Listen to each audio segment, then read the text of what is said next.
and welcome to highlights of the recent Himan Auto 400 run in the shadow of the Lesotho Mountains. The event was round 7 of the Absa Off-Road Championship.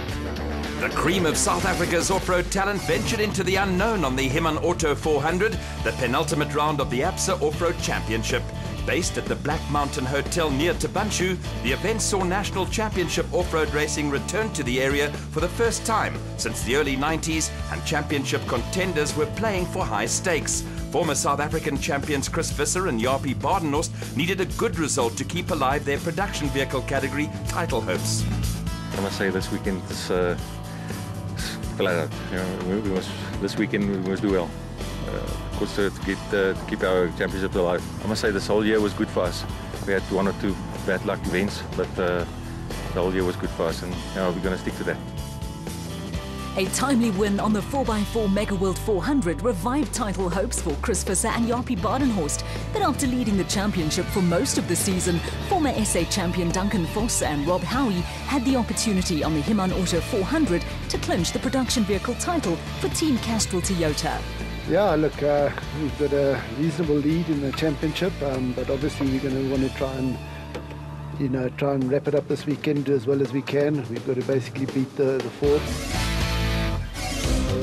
Production vehicle championship leaders Duncan Vos and Rob Howie took the Himan Auto 400 a 24.5-point lead over Chris Visser and Japie Badenhorst, but venturing into unknown territory leveled the playing field and added a little extra intrigue to the event. For competitors, the Donaldson Prologue to determine race grid positions was going to be an interesting experience. It's an interesting scenario. First time in the Tabanshu area in years, virgin terrain, and we have to go find it. So I feel a little bit like Kingsley Holgate at the moment. There is a huge investment in South African off-road racing and some very expensive and sophisticated production vehicle machinery lined up for the Donaldson Prologue. The Prologue was run over a 62-kilometer route that took crews from race headquarters at the Black Mountain Hotel towards Matlatla and Yorkford, and proved to be one of the fastest of the season. The Prologue also produced one of the closest finishes of the year.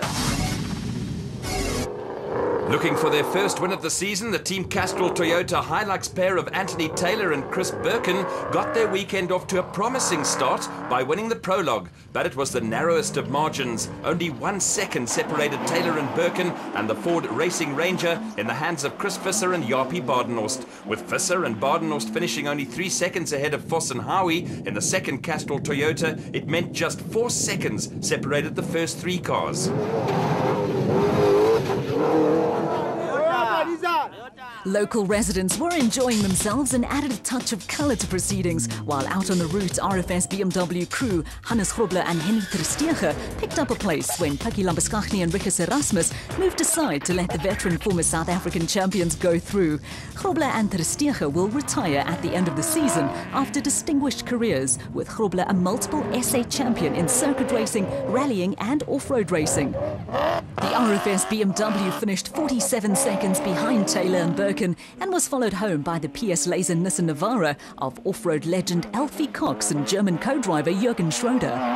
There were pockets of local spectators throughout the route, and a little further back in the field there were other close battles, with the Bloemfontein crew of Lou de Bruin and Rian Greiling in the Rubicon Ford Ranger finishing only 5 seconds ahead of Willem Vos and Werner Weiss in the Fossies BMW X3. The Rustenburg crew were only 6 seconds ahead of Pretoria youngsters Christian de Plooy and Henk Janssen van Vieren in the second RFS BMW. Chasing after them were Gary Bertolt and Ralph Pitchford, who were only 8 seconds adrift in the Atlas Copco Toyota Hilux. The Regent Racing pair of Mike Whitehouse and Matthew Carlson were pushing hard, but a left front tyre puncture 6 kilometres from the end did nothing to help the handling of the Nissan Navara. The flat cost Whitehouse and Carlson precious seconds, and they finished 2 minutes and 28 seconds adrift of Taylor and Birkin.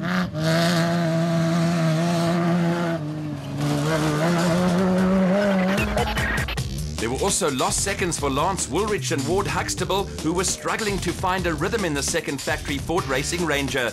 Despite having at their disposal a roadbook, GPS and route marking, even the most experienced crews sometimes have a little difficulty finding or staying on the right route.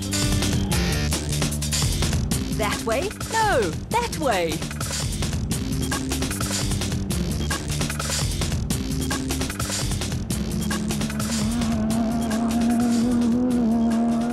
The Himan Auto 400 saw Paralympic swimming legend Natalie du Toit change from a swimsuit to race suit to make her off-road debut alongside experienced Archie Rutherford in the SA Warranties Nissan Navara. The pair appeared to be thoroughly enjoying themselves and even had time to crack a joke or two.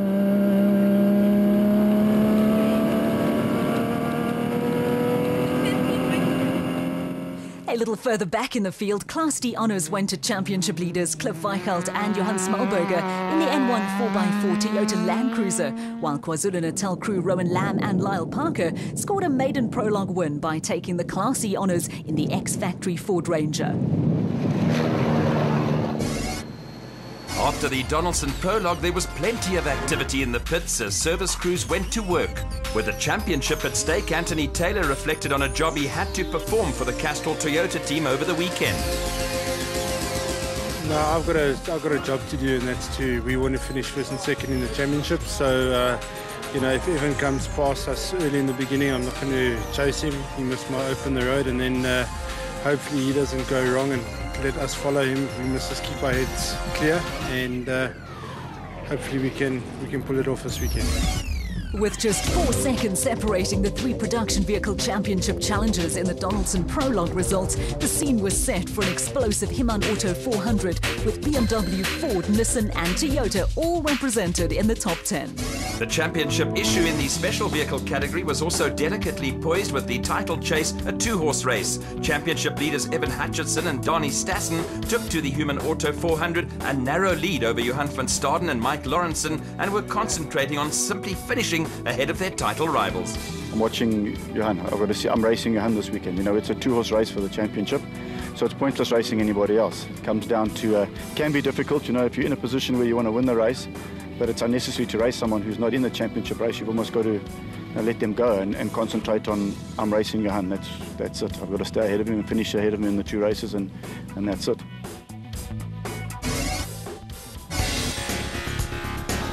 There is very little to choose between the top teams in the Special Vehicle Championship, and after 6 rounds of the ABSA National Series, there had been 6 different winners. It underlined the competitive nature of off-road racing in South Africa and the importance of picking up a good grid position on the Donaldson prologue. Botswana-based Keith du Toit and Lesotho co-driver Ashley Thorne made a hesitant start to what is effectively a race within a race, but out on the route, brothers Lawrence and Gerard du Plessis had built up a head of steam in a Zarko Magnum. Based in Wolmaranstad, the brothers were looking for their 2nd win in a row after a dominant performance on the 4x4 Mega World 400 at Carnival City on the East Rand.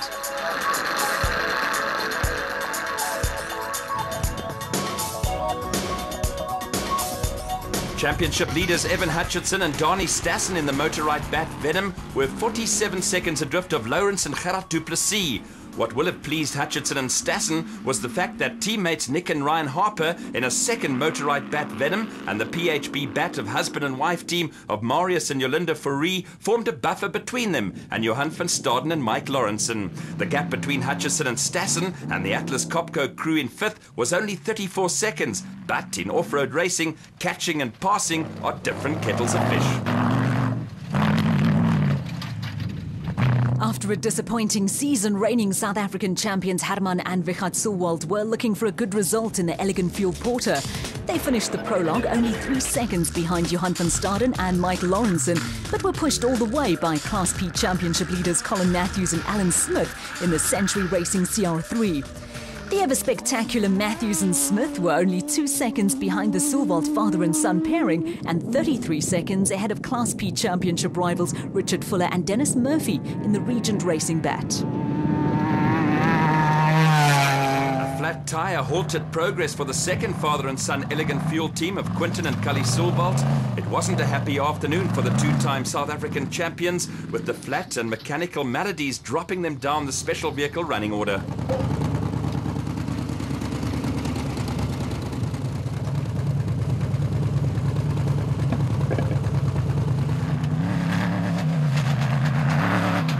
By By the time the Silvalds were mobile again, they were under attack from Nardus and Louis Alberts in the Rapsa bat. It did not take long for the Alberts father and son team to go steaming past, and the Silvalds eventually finished a disappointing 20th among the special vehicles. Service crews were again put under little pressure after the special vehicle prologue. Winning the prologue overall was also going to place extra pressure on the Duplessis brothers, with first on the road casting them in a pathfinding role for the crews behind. Môre dink ek nou die eerste stuk die time trial se stukkie sal lekker werk, maar daarna dan moet jy nou pad maak. Nou die ander ouens het nou weer 'n voordeel wat jy kan opvang. So ons gaan maar sien môre hoe verdwaal ons. Daar's dit dalk ons beurt. The prologue results saw motorbike crew Hutchison and Stassen where they wanted to be, ahead of Van Staden and Lawrenson, but only 34 seconds separated the championship contenders. A field of almost 70 production and special vehicles made for a colourful scene at the ceremonial start to the Himan Auto 400 at race headquarters at the Black Mountain Hotel on the outskirts of Tabanchu.